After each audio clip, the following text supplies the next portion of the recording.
My name is Konrad Styner. I'm a doctor of medicine. Tonight's story has the title, My Brother Joe. Guardian of birth, healer of the sick, comforter of the aged.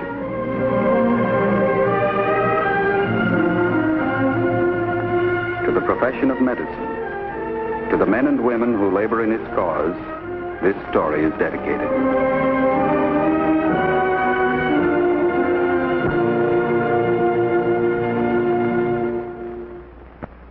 Our presentation tonight's the field of neurosurgery. The object in point, 2 tickets of admission to a baseball game. The case in point, Joseph William Lockwood. He's 10 years old. One Saturday morning, he wakened to a day bright with promise. But through a chance of fate, it turned out differently than he expected. This is the account of that day.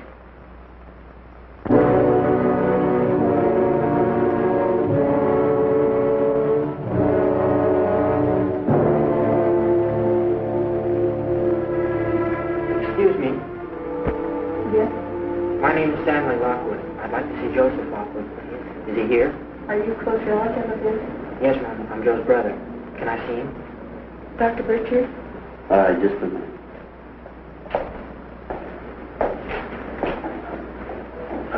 Joe? Joe? What's the matter? Do you know? Oh, you've got a good idea, son. He's pretty critical. He's had a severe head injury. Fractured skull? We haven't seen the x-rays yet. Actually, the most important problem isn't the damage to the skull, but to the brain. I see. You see, many times there can be damage to the skull without any injury to the brain at all. You might compare it to a crate of glassware. There's no great harm done if the crate happens to be cracked or broken. It's the contents inside the crate you worry about. Anything I can do? If there is, we'll let you know. Okay. I'll be waiting outside here in the hall. Fine.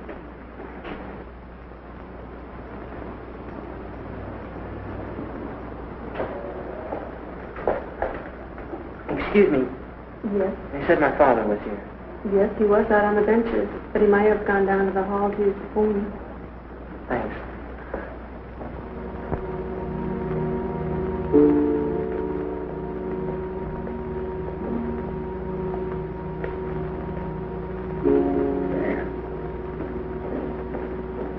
Dan, how are you, son?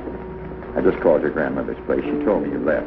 I came in a taxi. It took a long time. You okay, Dad? Oh, sure, just a couple of scratches. How about Joe? Did you see him? How is he? You were here first. Haven't you seen him? No, I couldn't, Stan. I just couldn't take it. I'd break up seeing Joey lying in there. Believe me, son, I wouldn't be any good at all. Joe's hurt, Dad. Don't you want to see him? Sure I do, but I just told you. If I saw Joey now, I'd break up. That wouldn't help things, would it, son? Yes, it wouldn't. Now, wait, Stan.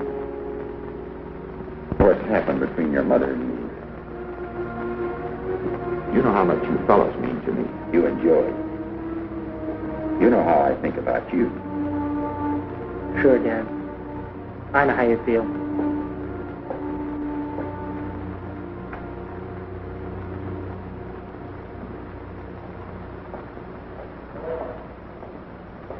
Hi, Jim. Sure. Auto versus auto. Condition? Not good. The pressure's at 160 over 100. Pulse is a little slow, still 70. What's your impression? Severe cerebral contusion with edema, possible laceration. We're worried about intimal hemorrhage. Blood pressure's up and pulse a little slow. It goes along with increase in cranial pressure. We've got him prepped for surgery just to be on the safe side. Any interval history? No, he was unconscious from the time of the accident. We did a spinal tap on him. The fluid was blood tinged. Pressure was 210. Any lateralizing findings? Nothing. Good cerebral contusion, all right. Better watch him pretty close. I'll call a consultant from the attending staff. Right. Hi, Ben.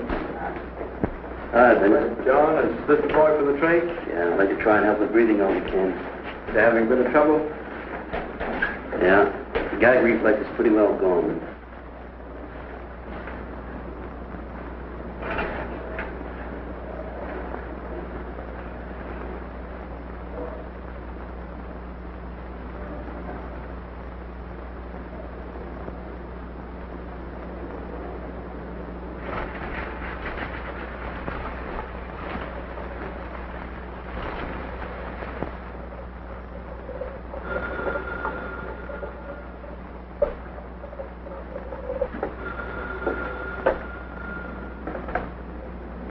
5900, Miss Munson.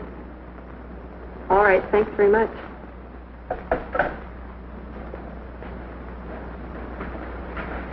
Dr. Bircher, the x-rays are in there right away. Let's go. If anything happens, call us right away. All right, Doctor. Riley, nurse.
Since I've seen you.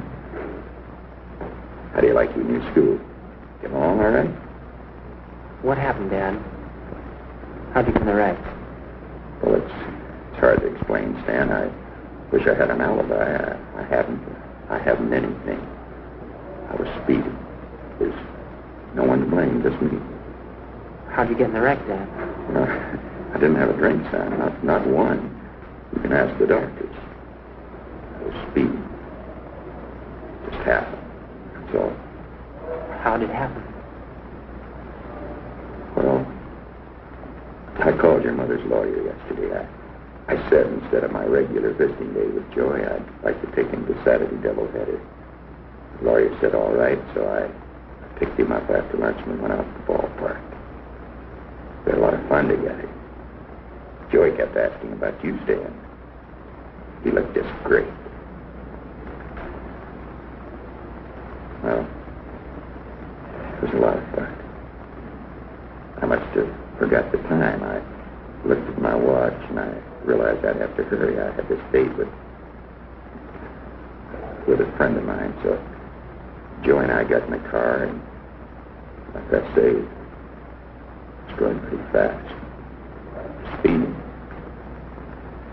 Car pulled out at an intersection. I swung the wheel over. I missed the car, but front wheel hit the curb.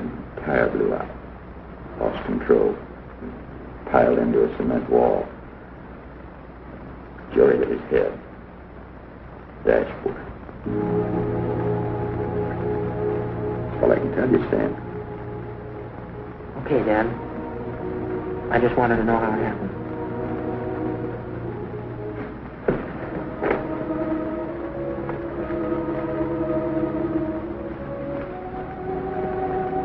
Cigarette, Sam? Or don't they agree with you? No thanks, Dad. I don't smoke.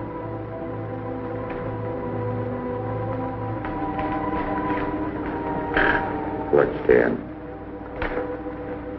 Your mother's been notified.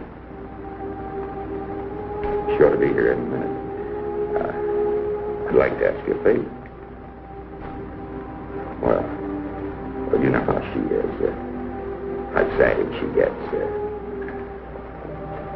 I'll need your help, you know? No, I don't, Dad. Well, you know how it is. Now, I don't hold any grudges. I say live and let live, but you know how excited she gets. She'll rant and rave and say all kinds of things. But you'll help me, won't you, son? You understand? I understand, Dad. You always need help. Mm-hmm. There's no mistaking it. Linear fracture, right temporal. Runs all the way through here to the meningeal groove. No depression, though. Let's make sure Hardy knows about these films. I follow you. Just thinking, how about a couple of burr holes? You think they're called for? It's an idea a little better, maybe it's the answer. Why? The pressure's up, the pulse is slow, he's not improving at all. That's true, but there's one thing we have to remember. He's had no lucid interval. There's still no localizing signs. So we have to go on the basis of the primary damage to the brain produced by the blow could account for the whole picture. There's not much we can do about a bruised brain. How can we be sure he doesn't have an epidural or subdural along with the contusion? Pretty hard question to answer, especially in view of the fracture. I'm glad we put in the call for the staff consult. It's all a question of calculated risk, Lorna. As much as we want that patient to live, we got to remember we're not in the cheering section. We're not sitting out there with a rooties around the field. So it's our problem to make the best possible decisions based on the facts at hand. Okay? I follow you.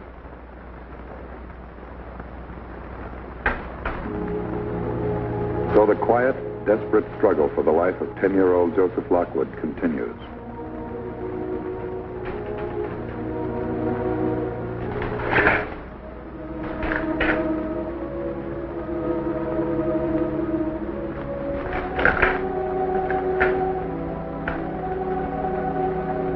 In order to aid the patient's respiration as much as possible, a tracheotomy is performed.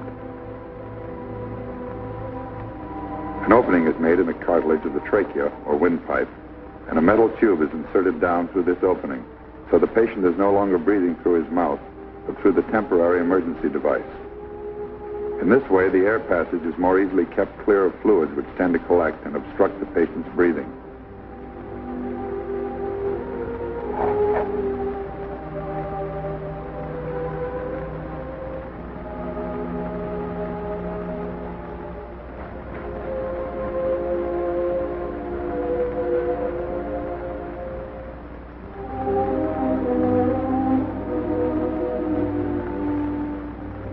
The oxygen supply is then regulated to conform with this procedure.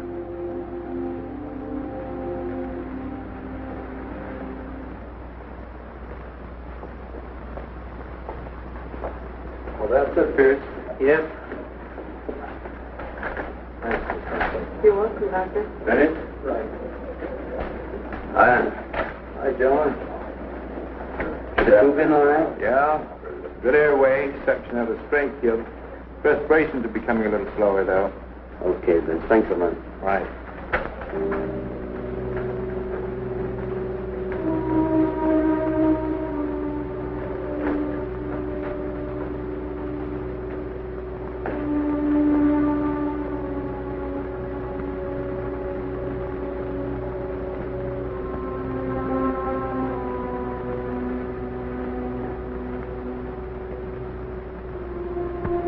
Dan.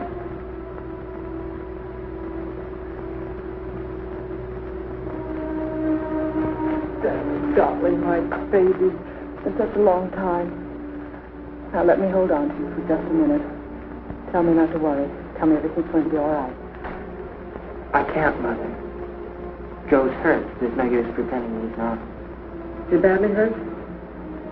The doctor said he's critical. They're doing everything they can. Don't you want to see him? Maybe not right now, son. I'd like to rest a while. I'm not very strong, you know. Terrible strain. Hello, Lorraine. Grief. Every day that I've known you, you've brought nothing but grief. Now, wait a minute, Lorraine. Use your head. This is no time for that. Come and sit with me, Stanley. You've grown so tall, I hardly recognize you. Come and sit down. Talk to me. You make me feel so much better. It's a terrible strain. I need help. I need your help, Stanley. Come and sit down. Why do you worry about yourself, Mother? Joe's the one that's hurt, not you. Why don't you worry about him? Please, Stanley. Don't talk to me like that. Not now. Not with Joey in there. It's cruel. You don't know what it is at a time like this. You don't know what it is to be a mother. You just don't know. No, I guess I don't. You?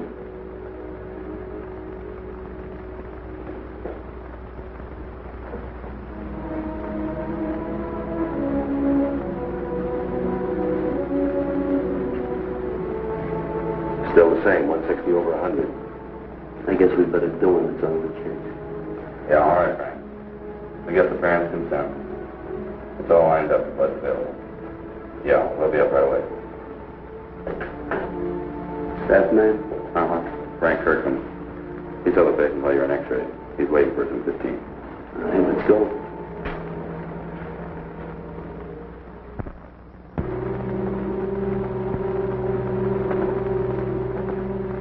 What time is it, Stan? Oh, what's your stop? It's almost 5:30.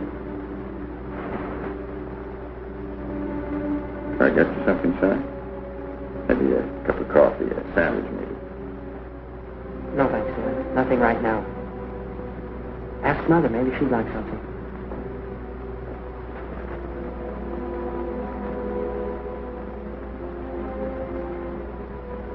I got you something? Would you care for a cup of coffee? Get away from here. Can't you try to be civil? That's the least you could do at a time like this. Get away from me. Haven't changed a bit, have you? You're still the important one. Nobody matters, just you. Everything takes second place, even your own children. You've got your nerve. How can you even mention the children? Oh, you've done things to me before. I never dreamed you'd do a thing like this. You out of your mind? Do you think I meant to hurt Joe? What difference does it make what you meant? You did it. It's on your conscience. You could mention a few things that should be on your conscience. That is, if you have such a thing as a conscience. You've got your nerve. You of all people. You cared nothing for me. You cared nothing for the boys. You're not even a bad father. You're no father at all. And I suppose you're the loving mother. The loving, devoted mother. Don't make me laugh. You fool. You stupid, conceited fool. Be quiet. Stanley. Both of you, be quiet. If you can't act decent, then get out. Leave right now. I'll look after Joe. Wait a minute, son. He's done without you for a long time. We both have. We don't need either one of you. As far as I'm concerned, I don't care if I ever see you again. You can walk out that door and be gone forever. We're not going to miss you. You're supposed to be our mother and father. I don't understand you. I don't know you. I never did know you. Same for Joe. We've been so busy fighting that we never had a chance to know you. Go on, leave right now. Take your fighting outside. Go out and fight on the sidewalk. Stanley, please don't. Please, nothing. I've heard it all my life. I've heard all I want to hear. Fighting, arguing, calling names. Can't you ever be nice? Can't you act like a mother and father are supposed to act? Kids at school. Their folks are nice. They like each other. Why can't you be like them? Even now, Joey in there, all banged up. All you can do is fight and argue. I know what you're like now. I didn't want to, but I finally made up my mind. You don't care about Joe. You don't care about me. Well, that goes both ways. We don't care about either one of you. Go on, leave right now. You probably got things to do. Forget about me. Forget about Joe.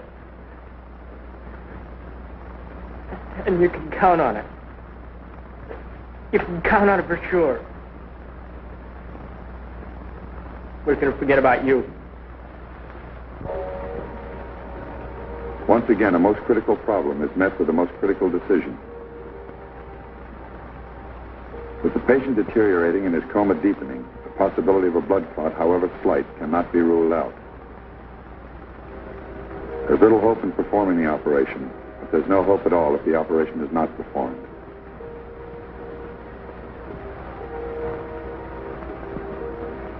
Openings approximately 1/2 inch in diameter are made on both sides of the skull in the temporal area, and the exposed surfaces examined for evidence of epidural or subdural blood clots. There's little hazard in the procedure compared to what might be gained from it.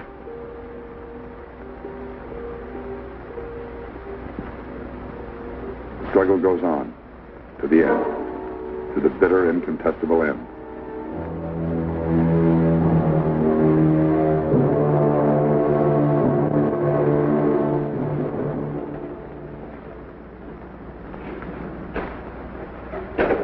Rough one.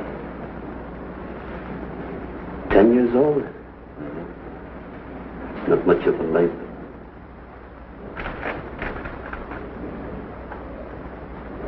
You gonna talk to folks? Yeah.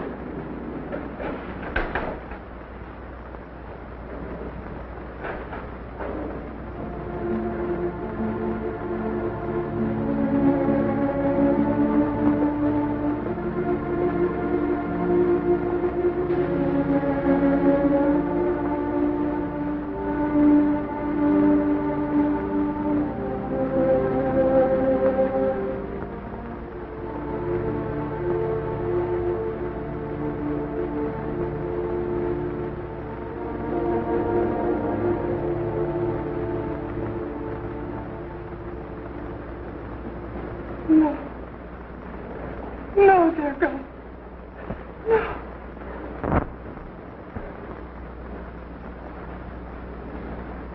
Doctor.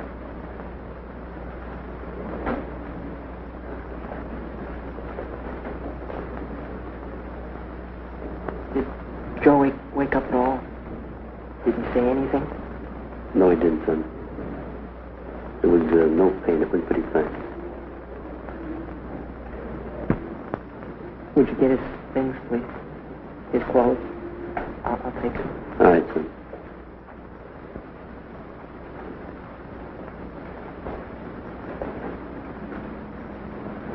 Dad?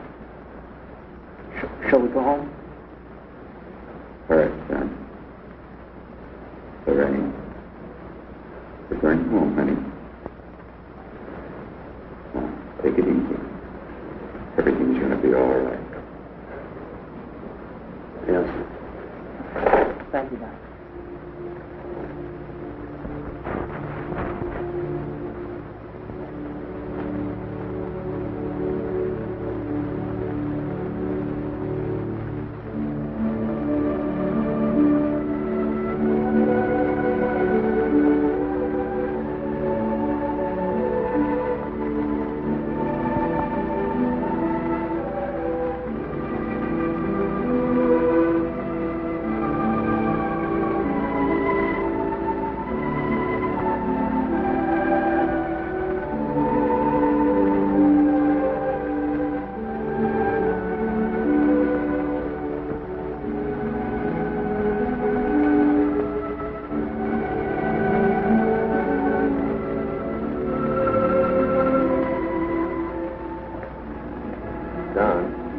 Take off a little early? My kid's birthday today. Like to be home when he wakes up, see him open his present. Sure, I'll go right ahead. You say hello to the wife for me. Right. See you tomorrow, John. Thanks a lot. Oh, hey, Lou. Yeah? Just thought I'd remind you. What's that? Drive carefully, will you?